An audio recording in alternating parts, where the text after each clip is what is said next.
घर खाली कर और निकल हमारे मोहल्ले से। तुरंत सामान बांधना शुरू करो और निकल यहाँ से। अच्छा, तुम्हारे बाप का खाती हूँ, किराया देती हूँ, वो भी पूरे का पूरा। तुम लोग होती कौन हो मुझे इस घर से निकालने वाली? हम इस मोहल्ले के शरीफ घरों की शरीफ औरतें हैं, यहाँ पर वैश्या धंधा चलने नहीं देंगी तुम्हारा।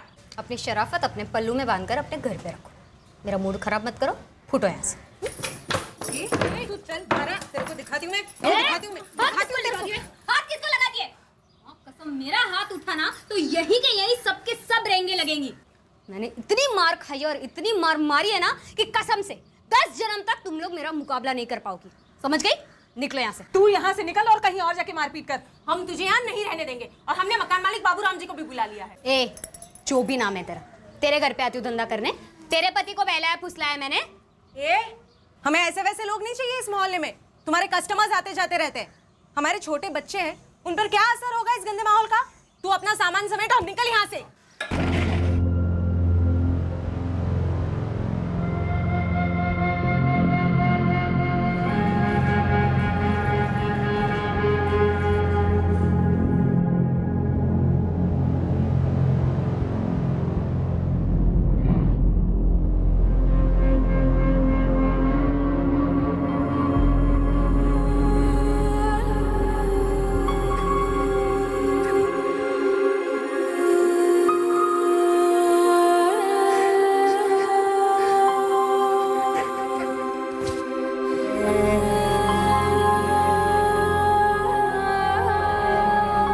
चॉकलेट इतनी सी नहीं, इतनी बड़ी। ठीक है चलो बाय।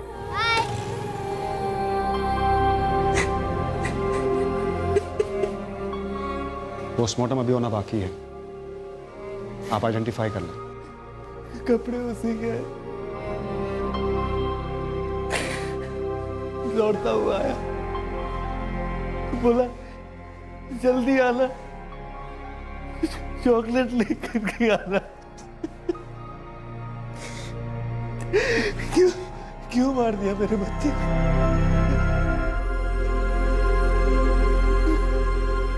बॉडी काफी डिकम्पोज हो चुकी है, लगभग 8 से 9 दिन पहले मौत हुई होगी। जिस दिन अगवा हुआ उसी दिन मारा गया होगा। पूरी पॉसिबिलिटी है। इंस्पेक्टर, बच्चे को डुबोया गया था, चॉक्ड। Sexual assault? नो, उसके कोई निशान नहीं है। हम बच्चे को बचा नहीं पाए, जो आदमी से ले गया था उसे ढूंढ नहीं पाए।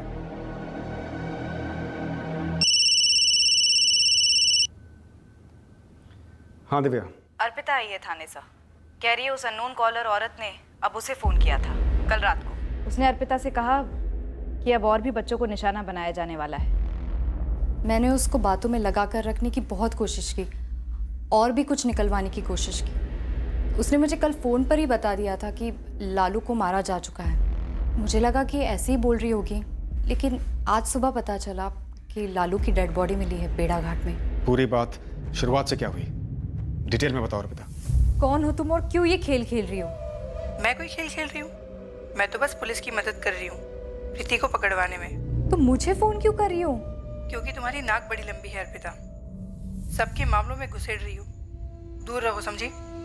लालू कहाँ है? उससे तुम्हें क्या, ये बदला है लालू के माँ बाप से बदला। कौन किस बात का बदला ले रहा है? प्रीति ले रही है बदला। मैंने पुलिस से कहा पर वो मान ही नहीं रहे। देखती जाना, अब कॉलोनी के दूसरे बच्चे भी मरेंगे, एक एक करके प्रीति उन्हें मारेगी। लालू के माँ बाप जिम्मेदार होंगे सारे बच्चों के लिए। ये खुद प्रीति के शब्द हैं, ये सिर्फ शुरुआत है अभी। देखो, साफ साफ बताती क्यों नहीं हो कि ये प्रीति कहाँ है और कौन है ये प्रीति? Hello hello. बदले के बारे में कुछ नहीं बताया? लालू के माँ बाप ने ऐसा क्या कर दिया था उसके बारे में कुछ नहीं बताया? नहीं सर, उसने जो कुछ भी बोला मैंने आपको बता दिया। उसने अचानक से मेरा फ़ोन कट कर दिया था। तुम तो मोहल्ले की सारी औरतों को जानती हो, आवाज़ पहचान में आई उसकी? नहीं सर, मैं उसकी आवाज़ नहीं पहचान पाई। अगर मुझे पता चलता कि ये वही औरत है तो मैं उसका कॉल रिकॉर्ड कर लेती। सेल फोन से कॉल किया था सर उसने, रिकॉर्ड्स मंगवाए हैं उसके। हमारे लैंडलाइन के रिकॉर्ड्स भी आज ही आ जाएंगे। गुप्ता परिवार शोक में है अर्पिता, लेकिन हमें उनसे बात करनी है, ये जानने के लिए कि बच्चे को क्यों मारा किसी ने, और ये किस बदले की बात कर रही है वो औरत। इस वक्त उनकी हालत नहीं है कुछ बताने लायक।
वो आदमी कौन था जिसका आना वीरू को बिल्कुल पसंद नहीं आया, जिसके साथ उसने कोई बात नहीं की, उसकी तरफ देखा तक नहीं? जितेंद्र गुप्ता, हमारे चाचा जी। और वीरू भैया को लगता है कि इन सबके पीछे वो हैं। और हम आपसे कब से पूछे जा रहे हैं किसी पे कोई शक है, किसी पे कोई शक है, तब तो आपने कुछ नहीं बताया। सर इसलिए नहीं बताया कि हमें लगा ही नहीं कि चाचा जी कभी ऐसा कुछ कर सकते हैं। कल रात में भैया ने बताया कि हो सकता है कि चाचा जी इसके पीछे हों, और आपने भी कहा था कि कोई करीबी ही हो सकता है। और हमारा चाचा जी से झगड़ा भी है। किस बात को लेकर? धंधे को लेकर। पहली दुकान पिताजी और चाचा जी ने मिलकर खोली थी, उसके बाद जितनी भी दुकानें सब भैया ने खोली हैं। अब चाचा जी को उसमें हिस्सा चाहिए। ना तो उसमें उनकी लागत है और ना ही मेहनत। कब की बात है ये? सर 12 साल पहले की। और वीरू को लगता है कि अब जाकर जितेंद्र गुप्ता ने अपना बदला लिया। शुरुआत में हमें ऐसा लगा ही नहीं, लेकिन अब किसी ने हमारे लालू को छीन लिया तो हमें लगता है कि उन्होंने किया है। जीतू चाचा जी ने।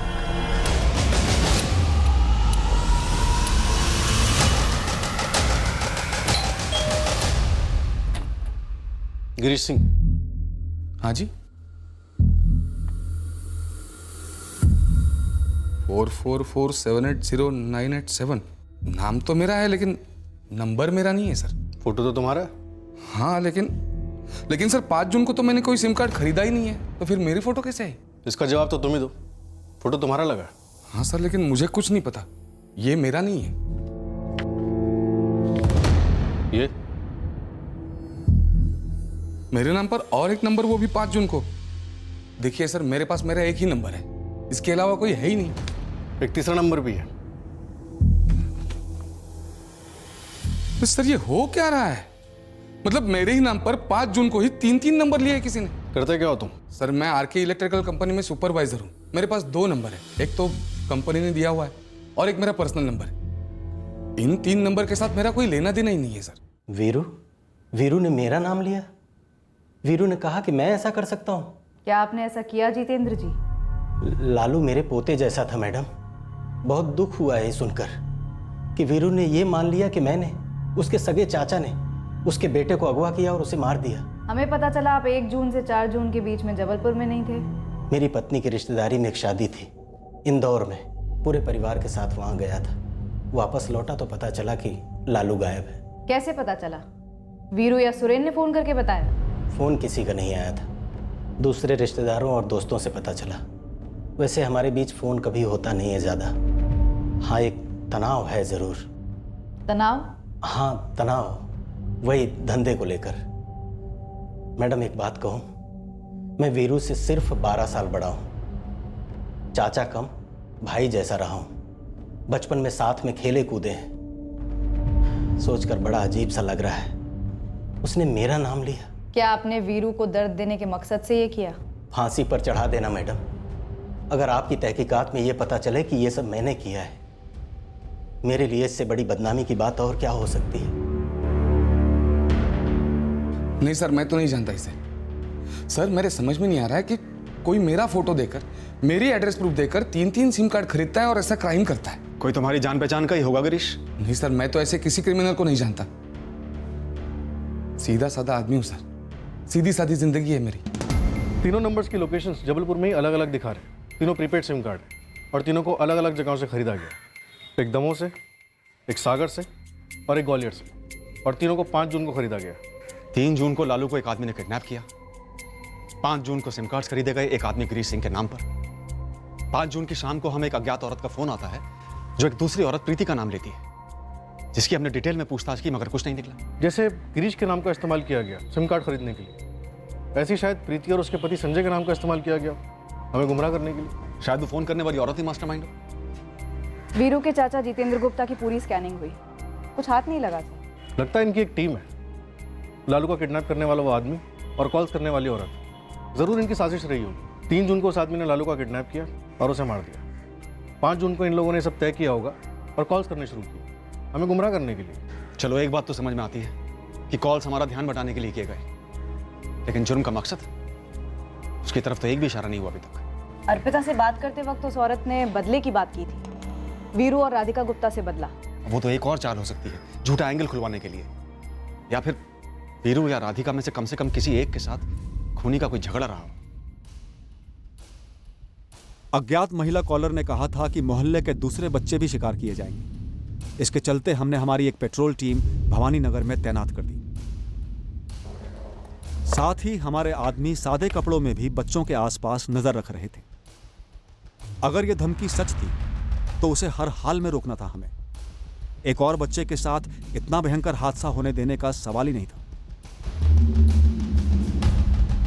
फिर अचानक से अज्ञात महिला ने फोन करना बंद कर दिया। हम इस केस में फिर से वहीं पहुंच गए जहां से शुरुआत की थी, एक अंधी गली। सर, आपने हमसे 100 बार पूछा है, हमने आपको 100 बार बताया, और हमें सच में नहीं पता कि कौन हमसे कैसी दुश्मनी निकाल रहा। तुम्हारे जितेंद्र चाचा तो नहीं है जिस पर तुम्हें शक था? हमने उन्हें बारीकी से टटोला है। फिर कौन है जो हमें इतना बड़ा घाव दे गया?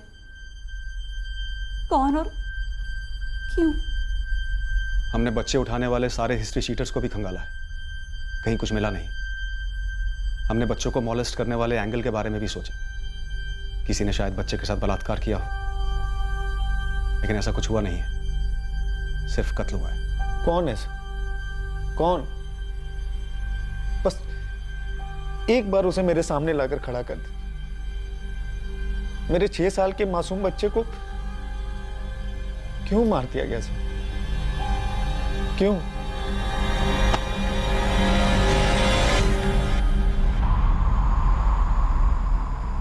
देखो बच्चों, मुझे मालूम है कि तुम लोगों ने कुछ नहीं देखा कि लालू किस अंकल के साथ गया था, लेकिन लुका छिपी खेलते हुए लालू कहाँ छुपा था मालूम है? कुछ याद है? 1 2 3 4 5। नहीं अंकल, हम सब खुद कर छुपने में लगे थे, तुम्हारा ध्यान लालू पर ही गया ही नहीं। बाद में मिला ही नहीं तो पता ही नहीं चला लालू कहाँ छुपा था। साहब, कॉलोनी में 134 परिवार है, हर परिवार के हर बंदे की कुंडली निकाली, कहीं से कुछ सामने नहीं आया। हिस्ट्री शीटर्स के बीच भी इस केस को लेकर कोई बात नहीं हो रही? बिल्कुल सन्नाटा है साहब, कोई चू तक नहीं कर रहा है। इसमें किसी हिस्ट्री शीटर का हाथ नहीं लग रहा है। तो फिर किसका हाथ है? मकसद क्या है इस कत्ल का? कोई निजी मामला नहीं, कोई विकृत मामला नहीं। एक बच्चे को एक मोहल्ले से एक आदमी ले जाता है, एक औरत हमको फोन करके यहाँ वहां दौड़ाती रहती है, फिर बच्चे की लाश मिलती है, वो औरत हमें फोन करना बंद कर देती है और हम वहीं के वहीं धरे के धरे। सेक्सुअल असॉल्ट बिल्कुल ही नहीं हुआ, कोशिश तक नहीं हुई? जी नहीं, मैंने 2 बार कंफर्म किया है पोस्टमार्टम करने वाले डॉक्टर के साथ। केस फाइल में लिखा है कि बच्चे ने अपने फादर से उस सुबह घूमने जाने की बात की थी और लौटते वक्त चॉकलेट लेकर आने की बात की थी। जी हाँ, लालू ने अपने फादर से चॉकलेट लाने के लिए कहा था। मैंने ऐसे काफ़ी केसेस स्टडी किए हैं जिसमें किडनैपर ने बच्चे को चॉकलेट का लालच देकर किडनैप किया है, पर ज़्यादातर केसेस में किडनैपर विक्टिम का कोई करीबी या पहचान वाला रहा है। वही तो हमारी प्रॉब्लम है, हमने भी वहीं से शुरुआत की है, जीरो से, कि किडनैपर बच्चे का कोई परिचित हो, जिसकी बच्चे के माँ बाप से कोई दुश्मनी हो, या फिर कोई सरफिरा विकृत रिश्तेदार जो बच्चे को मॉलेस्ट करना चाहता हो, शिकार करने के लिए निकला हो। लेकिन यहाँ तो बस बच्चे को ले जाया गया। मुझे लगता है इस केस का बच्चे और उसके पेरेंट्स से कोई कनेक्शन है ही नहीं, कहीं का गुस्सा कहीं और निकाला है लालू गुप्ता पर, बिना किसी कनेक्शन। हाँ, रैंडम एंगल के बारे में सोचे भी तो हमारे पास है क्या? सिर्फ एक सीसीटीवी फुटेज उस आदमी का जिसमें सिर्फ उसके पैर दिख रहे हैं। पहले के 2 कॉल्स आपको किए गए पुलिस स्टेशन के लैंडलाइन पर, और तीसरा मोहल्ले की सोशल वर्कर अर्पिता चौहान को किया गया। हेलो, अर्पिता चौहान? जी, आप? उसी को क्यों किया गया, बच्चे के पेरेंट्स को क्यों नहीं? बच्चे के माँ बाप के फोन हमने सर्विलेंस पे रखे थे, शायद इसलिए। नहीं, मुझे नहीं लगता कॉलर को सर्विलेंस का डर है, नहीं तो वो पुलिस स्टेशन के लैंडलाइन पर फोन नहीं करती।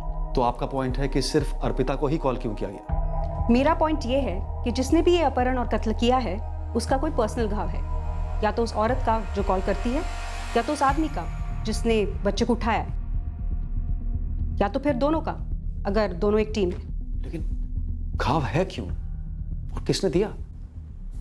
उस औरत प्रीति का नाम लिया गया। प्रीति को हमने थॉरली चेक किया है, उसके अगेंस्ट हमें कुछ भी नहीं मिला। लेकिन कॉलर चाहती है कि आपको प्रीति के खिलाफ कुछ मिले, इसीलिए बार बार कॉल करके उसका नाम लेकर आपको प्रीति की तरफ धकेला। मे बी बच्चे और उसके पेरेंट्स से कल्प्रिट का कोई लेना देना है ही नहीं, और शायद प्रीति और उसके हस्बैंड से कल्प्रिट का कोई लेना देना ज़रूर है, कोई एनिमिटी, डीप गुस्सा। इसीलिए प्रीति और उसके हस्बैंड को फ्रेम करने के लिए ये सब किया है। शायद इस बच्चे को, इस मोहल्ले के किसी भी बच्चे को उठाकर मारने का बस एक ही मकसद रहा है कि प्रीति इस मोहल्ले में रहती थी। इस प्रीति कुशवाहा को संदिग्ध समझने के बजाय ये पता लगाइए कि प्रीति के दुश्मन कौन। भोपाल से प्रीति और संजय कुशवाहा को ले आओ, दोबारा बात करनी है। मेरे समझ में नहीं आ रहा है, आप लोग हमारे पीछे क्यों पड़े हुए हैं? उस औरत ने प्रीति कहा है ना, तो मैं दुनिया की अकेली प्रीति बची हूँ क्या? अरे वो किसी और प्रीति का जिक्र कर रही होगी। देखिए, इस बार हम आपको शक की नजर से नहीं देख रहे हैं, इसलिए आप प्लीज रिलैक्स हो जाइए। रिलैक्स इस पुलिस स्टेशन में, वो भी तब जब हमें सारे कामकाज के बीच से उठाकर लाया गया हो। संजय, प्रीति, आप दोनों प्लीज मेरी बात ध्यान से सुनिए और याद कीजिए, जब आप लोग यहाँ भवानी नगर में रहते थे तब किसी से कोई झगड़ा हुआ था? पूरे 1 साल थे आप लोग यहाँ। संजय, तुम्हारे बिजनेस में कुछ लेनदार है? 2 थे सर, और अब भोपाल में मेरा खून चूस रहे हैं। दोनों के नाम और कॉन्टैक्ट नंबर। सर, कहीं आप ये तो नहीं कह रहे हैं कि कोई हमें फंसाने की कोशिश कर रहा है? हो सकता है। प्रीति, तुम्हारा किसी के साथ कोई झगड़ा? नहीं, मैं तो ज्यादातर घर पे ही रहती थी। घर का काम वाम, खाना पीना, कभी कदार मार्केट में किसी पड़ोसी से बातचीत हो गई तो बस। विनीत, दोनों लेनदारों को तुरंत कस्टडी में ले लो। सर। संजय, तुम्हारा कभी किसी के साथ कोई अफेयर था? मेरा मतलब है कोई लड़की जिससे तुमने शादी वादी का झूठा वादा कर दिया हो? प्रीति, तुम्हारा कभी किसी के साथ कोई अफेयर? शादी के पहले का कोई प्रेमी या फिर बाद का जो जल उठाओ? देखिए, ये बहुत ही पर्सनल सवाल है, मैं मानता हूँ, लेकिन एक बच्चा मारा गया और हमें शक है वो इसलिए मारा गया है क्योंकि वो उसी मोहल्ले में रहता था जिसमें आप रहते थे, ताकि शक आप पर आए। मेरा किसी औरत के साथ कभी कोई अफेयर नहीं रहा। और आपने ऐसा पूछने की हिम्मत कैसे की? मैं एक शादीशुदा औरत हूँ, संजय की पत्नी हूँ मैं, और आप लोगों से अलग अलग बात करें तब आप ज्यादा कंफर्टेबल रहेंगे। अलग अलग क्या बात करेंगे? जो बात करना यहाँ बात करते ना सर। देखिए, सब समझ में आ रहा है मुझे, आप लोग हमें फंसाने के लिए कोई नया गेम खेल रहे हैं। संजय, कोई गेम नहीं है, बैठ जाओ, बैठ जाओ। हमने कई कोशिशें की ये पता करने के लिए कि प्रीति और संजय कुशवाहा से किसकी ऐसी रंजिश थी जिसका बदला लेने के लिए उसने लालू गुप्ता की बेमतलब हत्या कर दी थी, पर हम उनसे कोई ठोस नाम नहीं निकलवा पाए। वो जो 2 लेनदार थे संजय के, उनकी बड़ी बारीकी और सख्ती के साथ पूछताछ हुई, पर इस संगीन जुर्म में उनका कोई हाथ नजर नहीं आया। 12 दिन निकल गए थे, लेकिन इस केस में हमारे हाथ कुछ नहीं लगा था, कुछ भी नहीं। यह केस जितना टफ था उतना ही विचित्र भी था। हर दिशा से बस हम एक अंधी गली में ही पहुंच रहे थे। कभी कभी सबसे भयंकर और क्रूर किस्म के जुर्मों के लिए भी क्रिमिनल्स के पास अपनी एक जस्टिफिकेशन होती है, अपना एक पक्ष होता है, और कुछ केसेस में मुजरिम को जुर्म करके पुलिस से एक कदम आगे रहने में एक विकृत मजा आता है। खुशी मिलती है उन्हें यह सोचकर कि उन्होंने कानून को चकमा दे दिया और आजाद घूम रहे हैं, और इसी खुशी के खुमार में वो अपने खेल के नियम फैलाने लगते हैं। इस जुर्म में भी मुजरिम के पास एक ठोस मकसद था। उसने अपनी अगली चाल चली। एक और कॉल आया और इस बार ये कॉल हमने क्रैक किया। 1 मिनट। हेलो। तो पुलिस को प्रीति के खिलाफ कुछ मिला नहीं? तो तुम ही बता दो ना सामने से, क्या मिलना चाहिए था पुलिस को? इस बार अर्पिता के फोन का रिकॉर्डर ऑन था और इस अज्ञात महिला कॉलर की बातें रिकॉर्ड की गई। क्या मिलना चाहिए था पुलिस को? बता चुकी हूँ प्रीति, पर अब तक कुछ हुआ नहीं तो जाने दो। क्या नहीं हुआ? क्या जाने दो? अब कुछ भी करेंगे तभी लालू तो नहीं लौटने वाला है, तो जाने दो ना इस सबको। प्रीति ने लालू को क्यों मारा? हेलो हेलो, सच में जानना चाहती हो क्यों? हाँ, मुझे जानना है, और लालू के माँ बाप को भी। घर से निकाले जाने का दर्द समझती हो तुम?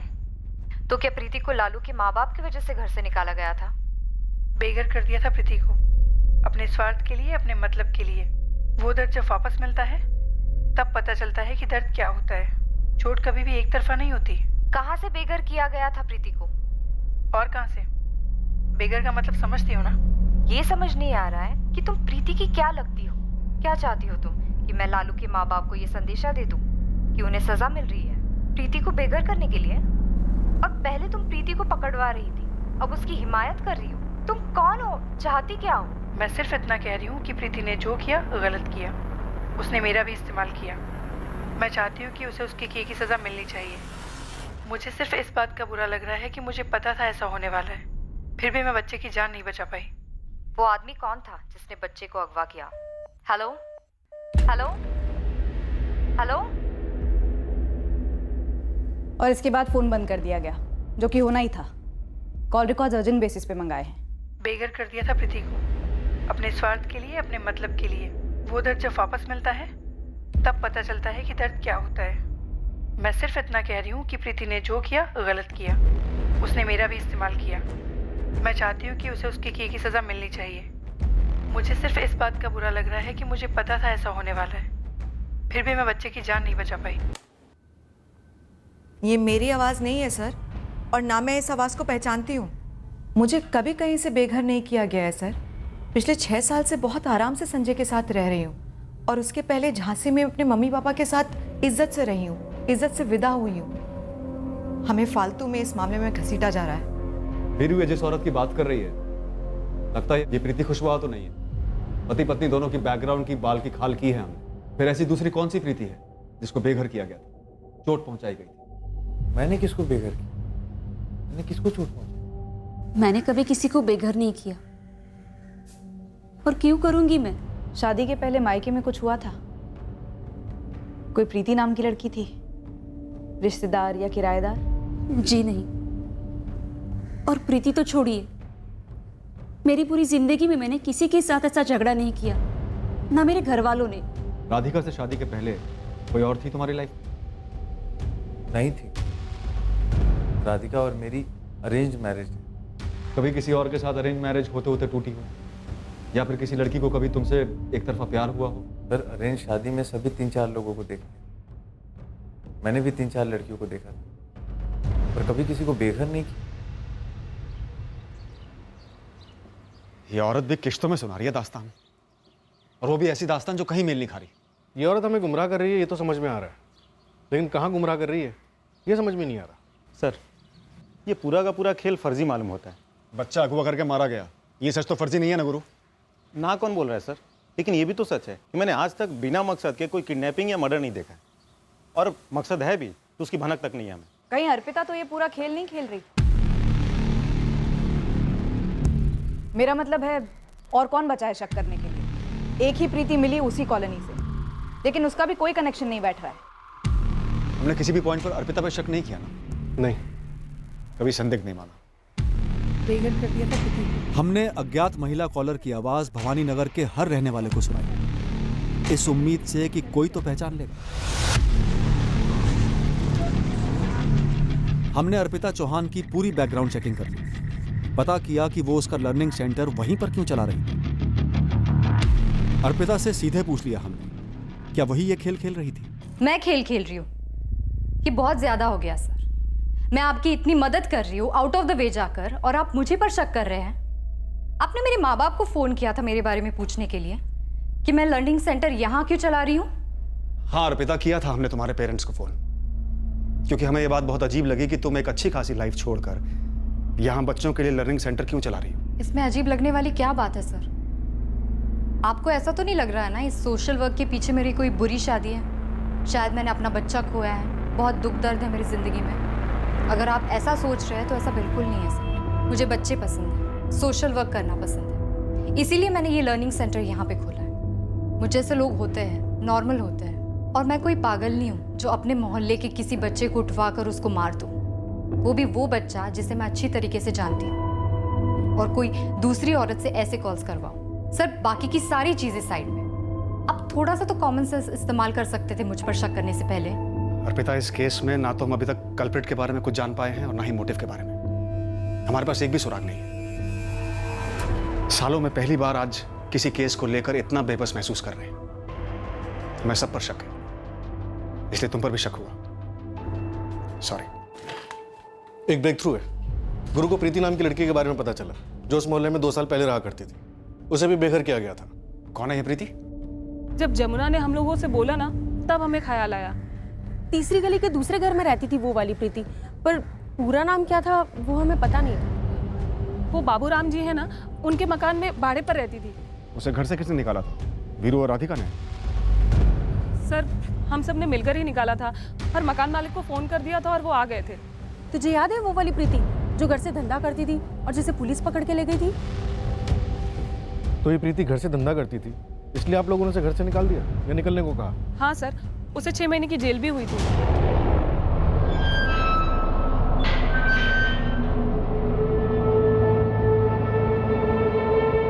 इससे पहले सबको लगता था कि सिर्फ चालू है, आने जाने वाले यार हैं उसके, ऐसा नहीं पता था कि धंधा करती है। एक और खबर पहले थी उस टाइम कि उसने 2-3 लड़कियों की झूठी शादी करवा के उन्हें बेच दिया।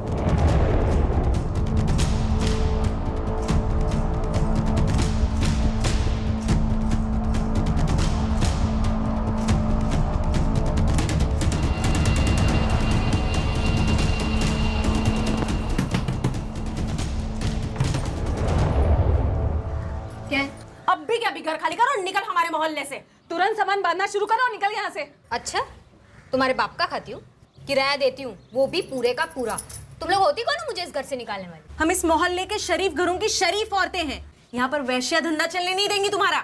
अपनी शराफत अपने पल्लू में बांधकर अपने घर पे रखो। मेरा मूड खराब मत करो, फुटो यहाँ से। तू चल बारा, तेरे को दिखाती हूँ मैं। हाथ किसको लगा दिए? कसम, मेरा हाथ उठा ना तो यही के यही सबके सब रेंगे लगेंगी।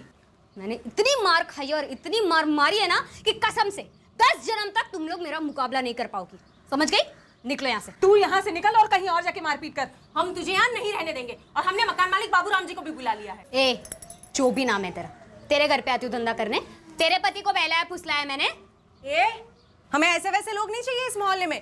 तुम्हारे कस्टमर्स आते जाते रहते हैं। हमारे छोटे बच्चे हैं, उन पर क्या असर होगा इस गंदे माहौल का? तू अपना सामान समेट और निकल यहाँ से। फिर मकान मालिक बाबूराम जी आए और उसे घर से निकलना ही पड़ा। बहुत गुस्से में निकली थी वो यहाँ से। हाँ, उसने तो मारपीट की धमकी भी दी थी। हे राम, कहीं उसी ने तो नहीं किया ये सब? नहीं सर, इन सब के बीच में मैंने उसे कभी कुछ नहीं कहा। मैंने भी नहीं कहा। मुझे तो ये सारी बातें काफी बाद में पता चली और उस वक्त तो मैं यहाँ थी भी नहीं। जो आवाज हमने आपको सुनाई थी वो प्रीति की हो सकती है? सर, 2 साल पहले की बात है, आवाज कैसे याद रहेगी? मकान मालिक बाबूराम का नंबर और एड्रेस दीजिए। मोहल्ले की बाकी औरतों ने उस प्रीति को घर से निकाला। उस वक्त तो हम वहां थे भी नहीं।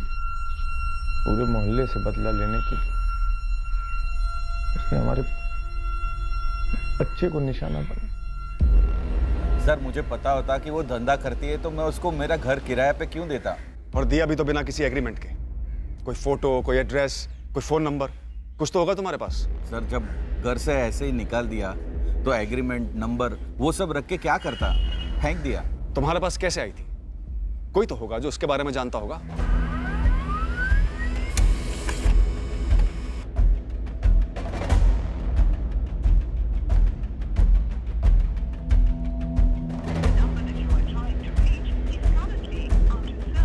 बेघर किया गया था इसे, यही कहा था उस कॉल करने वाली औरत ने।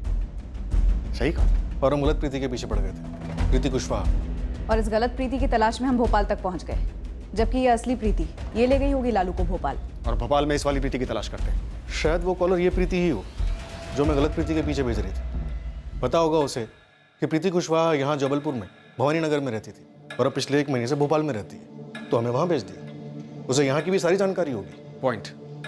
तो भोपाल, जबलपुर जहां भी हो, ढूंढ निकालते हैं इस प्रीति को। यही हमारी कल्प्रिट है। पहले लालू पर गुस्सा निकाला, फिर मोहल्ले के दूसरे बच्चों को मार डालने की धमकी दी। सारे पुलिस स्टेशन में डिटेल भेज दो, हो सकता है दोबारा कभी गिरफ्तार हुई हो धंधा करते वक्त।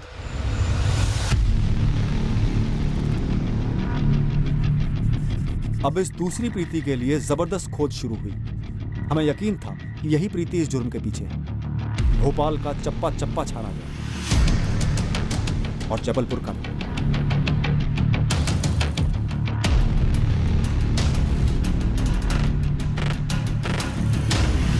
इस प्रीति के व्यवसाय की जानकारी होने के कारण हमने राज्य भर के रेड लाइट एरियाज को टारगेट किया, इस उम्मीद से कि प्रीति हमें यहीं कहीं मिल सकती है।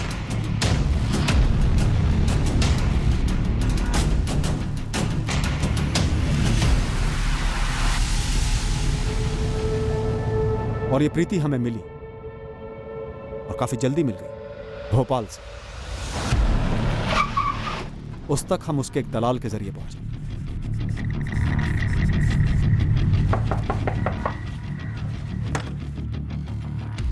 जी?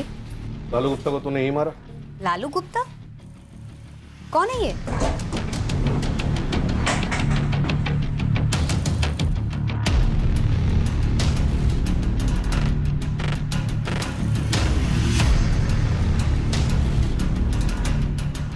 मैडम आप किस लालू गुप्ता की बात कर रही हैं? लालू गुप्ता भवानी नगर वाला 6 साल का बच्चा।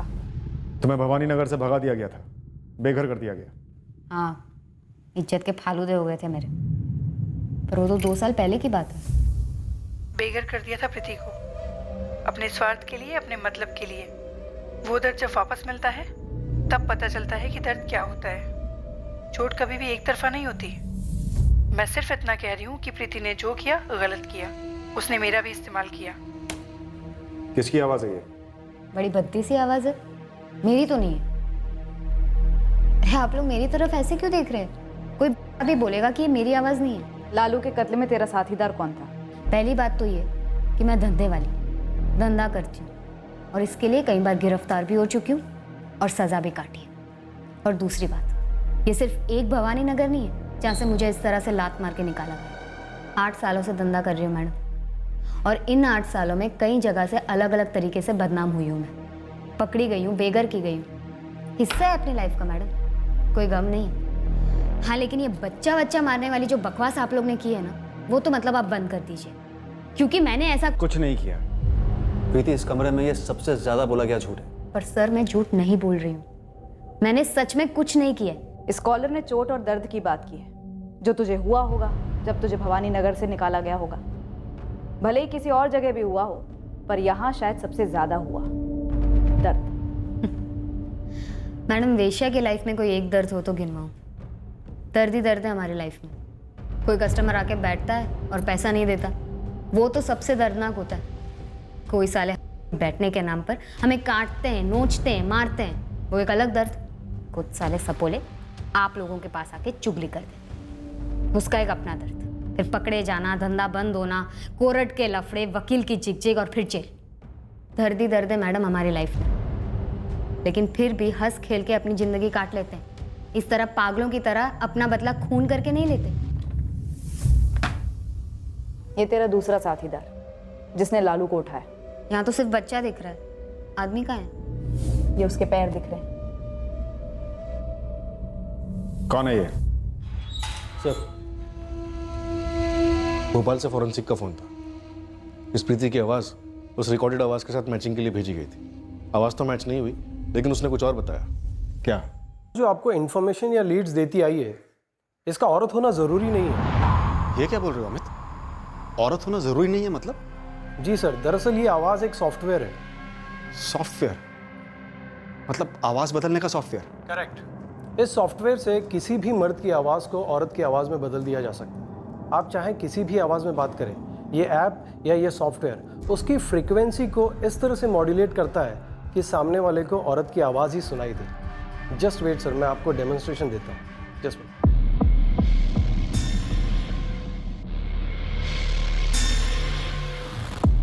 सर, मैं अब इस ऐप के जरिए आपसे बात करूंगा। हाँ बोलो अमित। बेघर कर दिया था प्रीति को अपने स्वार्थ के लिए, अपने मतलब के लिए। जब किसी के दिल में चोट पहुंचती है तो चोट पहुंचाने वाले को पता नहीं होता कि दर्द कितना होता है। वो दर्द जब वापस मिलता है तब पता चलता है कि दर्द क्या होता है। चोट कभी एक तरफा नहीं होती। समझे सर? तो इसका मतलब इतने दिनों तक हमें गुमराह किया गया, एक तरीके से उल्लू बनाया गया हमारा। हाँ सर, जिसे आप औरत समझ रहे थे, दरअसल वो एक ऐप था। जैसे कि आजकल के मोबाइल्स में मोबाइल असिस्टेंट्स की वॉइस होती है, जिसे आप अपनी मर्जी से मेल या फीमेल की वॉइस में सिलेक्ट कर सकते हैं। भले ही कॉलर ने हमें बेवकूफ़ बनाया हो, लेकिन एक बात सच है कि फोन के दूसरी तरफ मुजरिम ही है। वो ये वाली प्रीति हो सकती है या कोई और। पहले वाली प्रीति कुशवाहा की तरह कहीं इस प्रीति को भी फंसाने की कोशिश तो नहीं की जा रही? या ये प्रीति ये वॉइस मॉड्यूलेशन ऐप यूज कर रही थी? प्रीति कह रही है जो आदमी सीसीटीवी ग्रैब में टेम्पो में पीछे बैठा हुआ है लालू के साथ, उसे लगता है वो उसे जानती है। कौन है ये? मुझे लगता है ये विवेक है, विवेक भारती। पैर देखते पहचान गई? मुझे लगता है ये विवेक भारती है। 6 महीने रही हूँ उसके साथ, बहुत करीब से जानती हूँ उसको। वो बिल्कुल ऐसा ही जूता पहनता था। मैं पूरे यकीन के साथ कह सकती हूँ ये विवेक भारती है। और ये विवेक भारती इस वक्त कहाँ मिलेगा? एड्रेस तो नहीं है मेरे पास, पर नंबर दे सकती हूँ। 4 दिन पहले फ़ोन किया था इसने मुझे। याद आ रही थी तुम्हारी? भुला दे मुझे पूरी तरह से। देख मेरा माथा खराब हो रखा है, मैं कुछ भी कर दूंगी। नंबर दो उसका। कैसे दूँ सर? फोन तो आपके पास है। पीसीओ से फोन करना, किसी सेल्स वेल्स कंपनी का नाम ले लेना, उसे बिल्कुल भी शक नहीं होना चाहिए। तो क्रेडिट कार्ड कंपनी का नाम सुनते ही फोन काट दिया विवेक ने। वो तुम्हारे साथ दोबारा रिश्ता जोड़ना चाहता है ना? हाँ, पर एक नंबर का बीमार है। वो होते ना विकृत बुद्धि वाले, जिनके दिमाग में सिर्फ गंद भरी होती है, वो है ये। मैंने 4 साल की जेल भी काटी है। जेल? किस लिए? रेप के चार्ज में अंदर था। प्रीति से कॉल करो और उससे झूठ मूठ की सुलह करो और उसे अपने घर बुलाओ। अरे सर, वो पागल है, कुछ भी कर सकता है। कुछ नहीं होगा, तुम उसे बुलाओ घर, जैसे वो आएगा मुझे धर लेंगे, डरने की जरूरत नहीं है।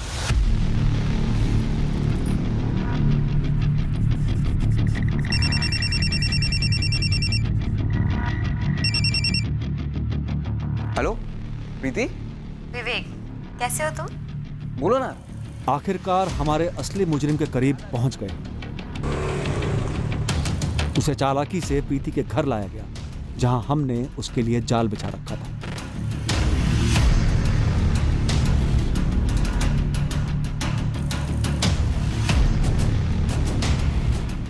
हमें जरूरत ही नहीं पड़ी कि प्रीति के जरिए हम विवेक भारती की पहचान करवाएं। उसकी तस्वीर हमारे पास पहले से थी। जबलपुर के एक दूसरे थाने में उसके क्रिमिनल रिकॉर्ड्स थे, जहां उसे रेप के लिए गिरफ्तार किया गया था।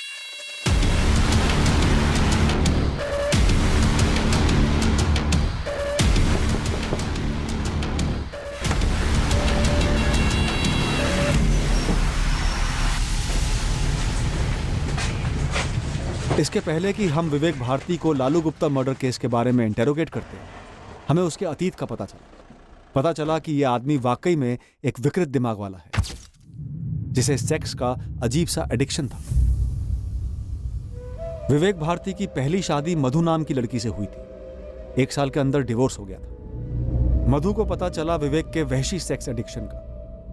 24 घंटे सेक्स की मांग करने वाले और उसके अलावा कोई रिश्ता नहीं रखने वाले विवेक से मधु तंग आ गई और उसने शादी तोड़ दी। बहुत जल्द विवेक की जिंदगी में नम्रता आई और विवेक उसके साथ रिश्ता बनाने में कामयाब हो गया। अपने घर वालों की मर्जी के खिलाफ नम्रता विवेक के साथ भागकर जबलपुर चली आई, जहां से विवेक बिलोंग करता था। नम्रता को बहुत जल्द पता चलने वाला था विवेक के एडिक्शन के बारे में। नम्रता भी विवेक की असलियत जानकर विवेक को छोड़कर भाग गई, पर विवेक ने उसका पीछा नहीं छोड़ा। वो उसके पीछे पागलों की तरह पड़ा रहा, उसे परेशान करने लगा। इसके चलते नम्रता ने विवेक के खिलाफ बलात्कार की शिकायत की और विवेक ने 4 साल जेल में बिताए। मुझे मालूम था ये विवेक जेल से निकला है, क्योंकि मैं भी उसी टाइम पे जेल से निकली थी। मेरी फ्रेंड है वंदना, उसने मिलवाया था मुझे इस विवेक से। उसका पति विवेक के साथ जेल में था। कैसा आदमी है ये विवेक?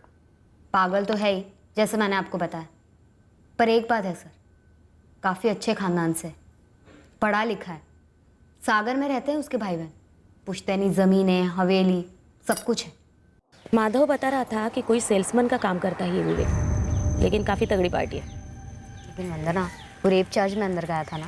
अरे रेप वेप कुछ नहीं किया बंदे ने, कमीनी गर्लफ्रेंड थी उसकी, पीछा छुड़ाने के लिए चार्ज लगा दिया और गया 4 साल के लिए अंदर।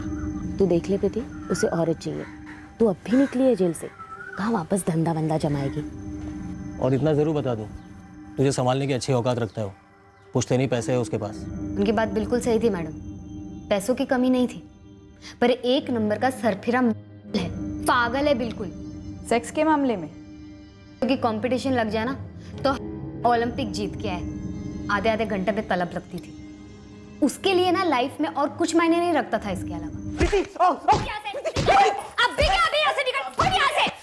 मेरी बात तो सुन प्रीति, अच्छी खासी देखभाल तो करता हूँ तेरी, थोड़ा सा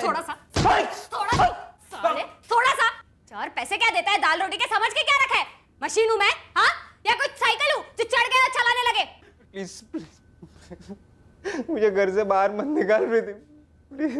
ड्रामा मत कर, बहुत आए तेरे जैसे, बहुत देखे मैंने, समझ गया? अब भी क्या यहाँ से नहीं निकला ना तो पुलिस में जाके रेप चार्ज ठोक दूंगी। चल निकल। ऐसा मत बोल प्रीति, ऐसा मजाक में मत बोल प्लीज। देख, समझने की कोशिश कर प्रीति, ये तेरी जरूरत है। तेल लगाने गई तेरी जरूरत, जाके ना किसी दीवार से चिपक जा। अरे परे है तू, बीमार साले। निकल निकल यहाँ से, निकल।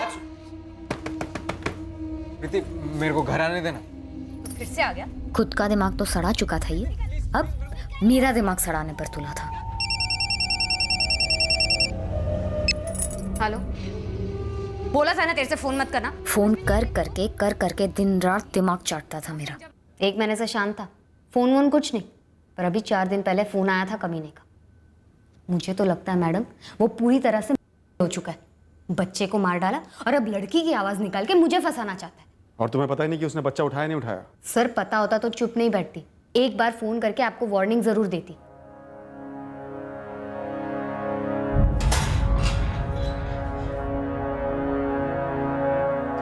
सीधे सीधे बताएगा या धुलाई करें तेरी?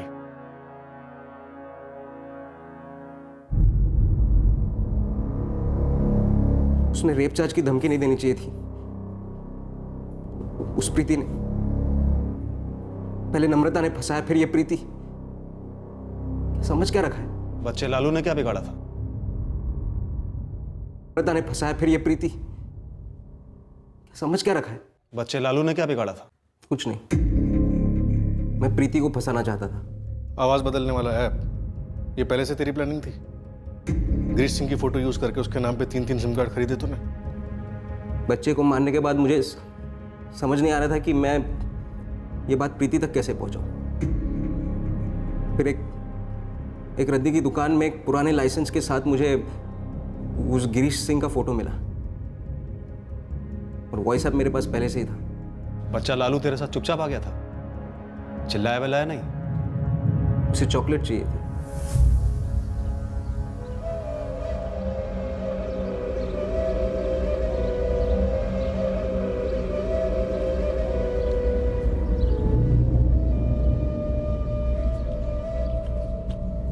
अंकल चॉकलेट दो ना, दो ना थोड़ा। ये वाली तो खत्म हो गई। और नहीं है?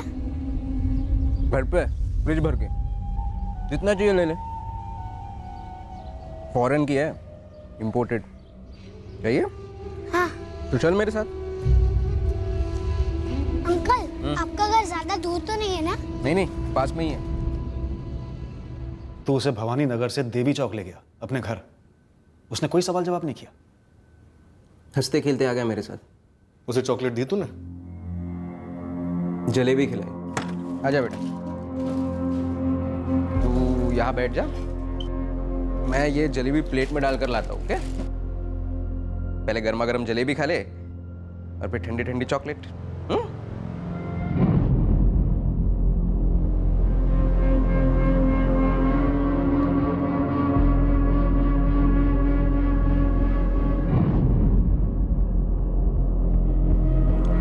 अंकल अब जल्दी से मेरे को चॉकलेट दे दो, फिर मुझे घर भी जाना है। तू बच्चे को उठाने के इरादे से चॉकलेट लेकर गया था भवानी नगर? मैं अपने काम से गया था। चॉकलेट खाना तो मुझे खुद को पसंद है, और जब बच्चे ने सामने से चॉकलेट मांगी तब मैंने सोचा ये अच्छा तरीका है प्रीति को सबक सिखाने का। बच्चे को मारकर, एक मासूम बच्चे की जान लेकर। हाँ, पहले ये जलेबी वाले हाथ धो लो, फिर चॉकलेट देता हूँ। ठीक है?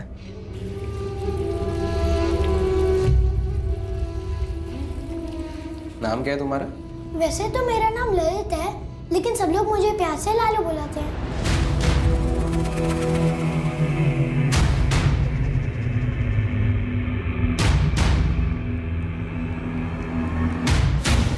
बाथरूम में मारा बच्चे को? बाल्टी में डुबोकर? लाश को कब ठिकाने लगाया? उसी रात को। उठ, खड़ा हो। कहां से उठाया था बच्चे को? कहां तेरा घर है? कहां मारा, कहां फेंका? चल, हर जगह दिखा, चल। लालू के माँ बाप वीरू और राधिका और पूरा भवानी नगर इस केस की असलियत जानकर सुन पड़ गए।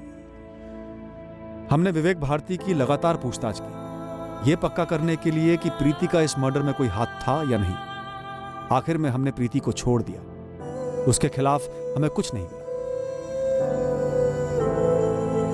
उसी लगातार पूछताछ में हर बार विवेक अपने बयान पर अड़ा रहा कि लालू खुद चलकर उसके पास आया था। 6 वर्षीय लालू की मासूमियत ने उसे एक अजनबी से चॉकलेट मांगने से रोका नहीं, और वो उस चॉकलेट की चाह में उस अजनबी के घर तक बिना किसी शक या संकोच के। हमने विवेक की दिमागी हालत जानने के लिए टेस्ट करवाए और टेस्ट के सारे रिजल्ट्स नॉर्मल आए हैं। सड़क पर चलने वाले किस आदमी के दिमाग में भूचाल आया हुआ है, किसके दिमाग में अजीब, विकृत और भयंकर ख्याल उमड़ रहे हैं, इसे पता लगाना, इसको भांप पाना मुश्किल है। बच्चों के लिए तो ये लगभग नामुमकिन सा है। उनकी मासूम नजरें दुनिया को बिल्कुल प्योर और साफ सुथरा समझती हैं, इसीलिए वो सबसे ज्यादा असुरक्षित होते हैं और जुर्म के लपेटे में आसानी से आ जाते हैं। ये बहुत दुखद है, भयंकर है ये, जब कोई अपना दुखड़ा रोते किसी पर फ्रस्ट्रेशन निकालने के लिए ऐसे ही राह चलते एक बच्चे को उठाकर उसकी जान लेकर उसे एक साधन बना लेता है अपने बदले का। अक्सर हमें लगता है कि सिर्फ क्रिमिनल को पकड़ने के परे जा पाते हम, काश क्रिमिनल इरादे को पकड़ पाते हम, इससे पहले कि वो जुर्म का लावा बनकर उमड़ पड़े। अगले हफ्ते फिर मिलेंगे एक नए केस के साथ। क्राइम पेट्रोल सतर्क।